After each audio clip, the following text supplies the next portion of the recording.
Hello creeps! Andy here, and I am so excited for today's video. A while ago I posted a video where I used Stephen King's Twitter to write my own little horror story, and in that video I asked you guys if you guys wanted to do some sort of like exquisite corpse writing experiment thing with me where you guys would write your own comments of just a line, a creepy, weird, and something that would belong in a horror story. And you guys followed through. I mean, you guys killed it. The comments were fantastic. They were amazing. So I read through them, and I wrote a story based on those comments. Generally with these exquisite corpse type of prompts that you would do, you would kind of read them in order, but YouTube's not really like that because, if you like a comment, it changes. And also I wanted to put a little bit more work into this. I didn't want you guys to just write comments and then me read them in the order. I really tried to make a cohesive story out of them. Whether I succeeded or not, that is, up to you. But I tried. I did my best. So the first thing that I did was I wrote all of the comments on post-it notes, and then I arranged the comments based on things like pronouns to try to make more of a cohesive story. I also put different plot points that seemed similar together, things about water over here, about children over here. A lot of them seem to go together. It's very strange how much of this story seems cohesive, maybe not all the way through, but there are definitely pieces of the puzzle that fit together here. I had so much fun doing this. And then after that, I just first I put them in a notebook to hide them from my cat, who is a notorious post-it thief, so that the following day I could rearrange them into what I thought would be the best story. There are obviously tons of ways I could have done this, but I just kind of played around with it and tried to make things flow as best as they could. And then I wrote them down, and here we have it, your guys' story. So first of all, I just wanted to say thank you guys so much for participating in this. It was so fun to just read through them and write a story from that. I had a blast. Also, if you guys want to do another one, please feel free to leave comments down below. Like I said, if I have enough comments, I will absolutely do another one of these. So are you ready to hear what you guys came up with? Let's get some moody music here. Let's set the mood. It was a dark and stormy night. Sleep was not to come to her tonight. The girl loved the lighthouse but hated the ocean. I gazed into its murky depths, swirling, the white foam bubbling to the surface. The bucket seemed heavier this time. The gurgling had stopped, but I could still hear the whispering. Breath fogging the cold window before them, there would be no sleep tonight. The silhouettes of the gravestones created a strange scene on the wall, but I'm getting used to them, just like the strange scratching sounds coming from the old door with its broken lock. As the door closed, the last sliver of light shrinking away, I wondered, what's next? There was nothing.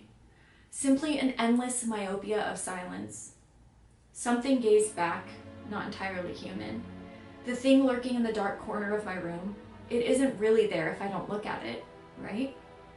The bed is bleeding. It just is. Alive but not alive, the struggling figure crawled for freedom. There was one bullet left and dozens of options how to use it. Last night I woke up suddenly. A snake bit a farmer's leg and the wound started to fester and bleed.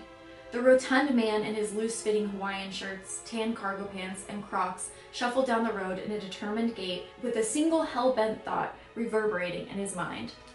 Fuck bees. He was a sick monster, laughing as the clientele discovered what the beef tips in the shepherd's pie were really made of. Think round and round upside down, but dude cannot count toes. They wouldn't believe what they were seeing. The horror reflected on their pupils.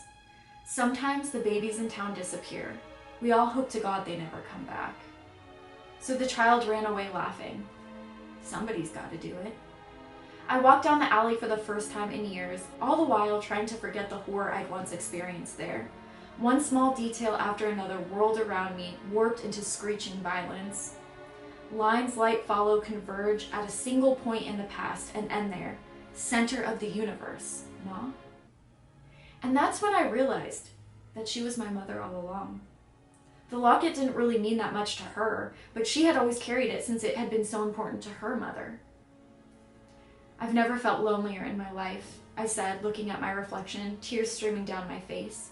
Make me feel something that nobody has made me feel before. I was trying to make an omelet, and a small shard of the eggshell pierced into my eye. Spill the wine. Slowly, my normally passive and agreeable hands became self-aware to what we had just heard, and gradually came together in a clap that finally rousted me from my waking paralysis. I was powerless in the slow clap I had begun.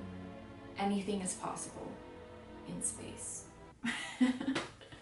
What do you guys think of this story? I'm honestly very intrigued. There's a lot going on here, right? We have the girl in the lighthouse. What is going on in her room? That man, the farmer, what is he feeding people?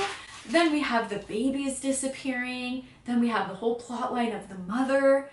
Then, you know, at the end, the sleep paralysis. And then there's the, you know, cliffhanger.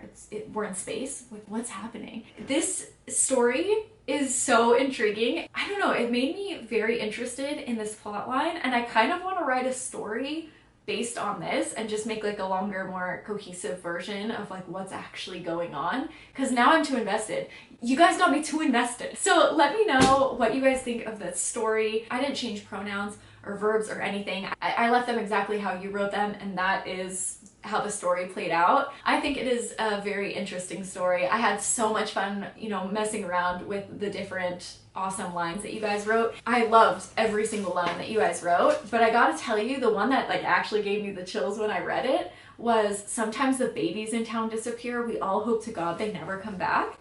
That's a story in itself. We gotta revisit that. So anyways, leave another comment down below if you guys would like me to do another video, another exquisite corpse writing experiment horror story extravaganza. Yeah, thank you guys so much for leaving these. This was so fun. This was so awesome. This honestly made my day. So thank you very much, and I will see you soon with another horror video. Bye guys. And just remember, you know, anything is possible in space.